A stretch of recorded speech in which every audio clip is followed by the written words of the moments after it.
একাদশী কি? একাদশী হলো ভক্তের ভক্তি শোনার দরজা।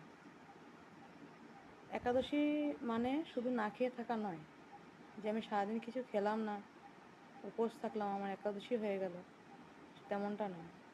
একাদশী না খেয়ে তো থাকতে হয়, তার সাথে আত্মনিয়ন্ত্রণ করে থাকতে হয়।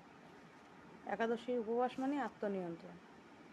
লোভ, লালসা, কামনা বাসনা সব কিছুর থেকে তোমাকে নিজেকে সংযমে রাখতে হবে, নিজেকে কন্ট্রোলে রাখতে হবে। সেটাই হলো একাদশীর উপবাস। আর এই একাদশী যে করে সে কিন্তু কৃষ্ণের খুব প্রিয় হয়।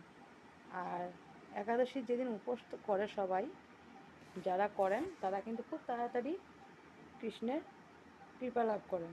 অন্যদিন পুজো করলে যেমনটা ফল পাওয়া যায় তার চেয়ে বেশি একাদশীর উপবাসে তার দ্বিগুণ ফল প্রাপ্তি হয়।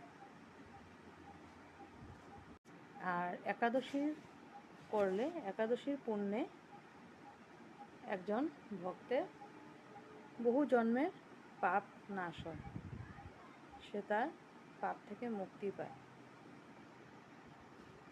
রাধে রাধে, হরে কৃষ্ণা।